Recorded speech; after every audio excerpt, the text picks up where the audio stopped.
We realize it is a small sample size, but the question out there that we asked is, who is the best in the land? The legend Ric Flair will tell you, to be the man, you gotta beat the man, and the man is still OH. We're in week 3. There's a lot of football left to be played. There's a lot of really good football teams. There's a lot of question marks about a lot of teams. I just think through 2 weeks of the season, there's nothing we've seen that would suggest otherwise from Ohio State, the defending national champion, trying not to look back at last year. So what do? They have one of the biggest wins in the college football at home week 1 against a really good Texas football team. I think we all agree that's potentially a playoff team. And then what do they do against Grambling last week, a team that they should beat by 60? Well, they do. And it all stems on their quarterback. I think Julian Sain is one of the best young quarterbacks in the country. We're not talking about him enough. If he continues to evolve and develop, Ohio State is going to be right there at the end again. Ohio State is justified, but I'm going to take it to the SEC, man. Okay. I'm going to go with LSU. I agree with the Bear. You know what I mean? You can't go against the Bear. LSU, man. They obviously, Ohio State beat Texas, but I think LSU might have arguably one of the best wins in the country, going on the road to Clemson and winning in that environment. Garrett Nussmeier and this offense, explosive, they're dangerous, they have weapons all on the offensive side of the ball, but the defense has improved significantly. They've allowed 17 points in the first 2 games, and listen, they made Cade Klubnik look like a jag. You know what that is? Yeah. Just a guy. Yeah, just another guy. So they made him look like just a guy. So they have a tough SEC schedule, they'll have a chance to prove it. I'm going to go with, how about the college football playoff era? You're going to see the best 2 teams in the country play at the end of the season. Obviously, the Oregon Ducks and the team in Columbus, Ohio, the Buckeyes, so they'll play in Indianapolis, they'll play again. Whoever stays healthy, I'm going to call it right now, will be the national champion of college football. Well, so you didn't pick a team? No, he says a slash. Healthy. You didn't slash. Come on, coach, pick a team. maybe. Just go with Ohio State. That's where you want to go. Whoever wins those 2 games. Oh, jeez, here we go. All right. I think you can make a case for Ohio State being number 1. They have the best win. No one's going to discount that. However, I'll say this. Offensively, a little bit concerned, right? They struggled versus Texas. That's a good defense, but how good is Texas? They've kind of struggled a little bit. And if you go back and really if you look at the teams you mentioned, LSU, they struggled versus La Tech. That win versus Clemson, great win on the road. However, Clemson struggled versus Troy last week. Penn State hasn't played anyone. They've been dominant, failed to cover last week versus FIU.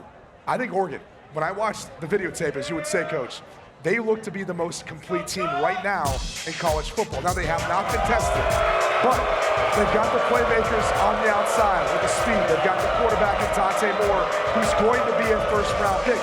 The offensive line has not given up a sack this season, and I don't think they're going to today. Defensively, they can get after it up front. They've got the secondary to cover. They have it all when you look at this team right now. So I know these Northwestern fans think this Oregon team is overrated.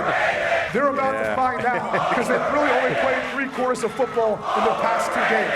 They have sat all their starters in the 4th quarter because they're blowing teams out so bad. Woo! Again, we said this in hour 1. Be careful what you wish for, Northwestern fans.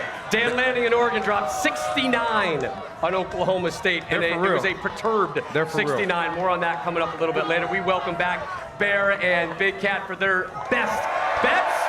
Dan, we start with you, and let's talk about 2 unbeatens in Oxford. And last year, Lane and the Rebels hung a 60-burger on Arkansas. So high-scoring game last year. We don't know about Austin Simmons. He was in a boot all week, didn't really practice. Game time decision. What are we looking forward to today? Listen, life's too short to bet the under. I think Bobby Petrino and that offense are rolling. Ole Miss is not the same defensive team as they were last year. I'm going to take over 62.5, I believe it is at right now. By the way, great acting. Did you wash your hands, though? Yes, I did. Well, I washed my hands. That's why I had the rag on my shoulder as well. Yeah, I know everyone wants to talk about a game in Delaware today. Yes. Delaware hosting UConn. This number's actually come down from 10 to 9, 9.5. You can still get 9, 9.5 out there. I think it's a bad spot for UConn today. You go on the road, probably should have beat Syracuse last week, lost in overtime. Delaware can move the ball. They have 400 yards against Colorado. They can throw it. Getting that many points at home now, I think the gap between these teams is not that great. Listen, Bear.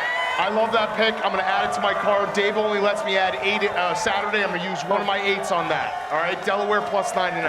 I love it. Teamwork here. The other interesting game is on early this afternoon.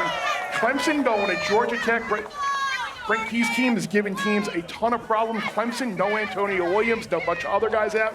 Keynes came back for the Jackets. We've seen like one-way action on this game. Yeah, it's crazy. Clemson, I think, is now a 2.5-point favorite. Crazy. Nuts gone through the number 3. I'm going to go with the over again, though, here, because I think Georgia Tech's offense has been pretty good. 25th in success rate through the first 2 games. I also think that Clemson, they're going to have to throw the ball, and that's where you can have the Georgia Tech defense. So I think there's going to be little points here. They're playing indoors. I'm going to take over 51.5. And we've seen similar problems in this year's Clemson to what we saw last year's Clemson. Offensive line seems to be a problem. Big time upset alert today in Atlanta. Hey, thanks for watching. If you enjoy that clip, make sure you click subscribe somewhere down here. From game highlights to exclusive interviews and rankings, we've got everything you need as a college football fan right here, College Football on Fox.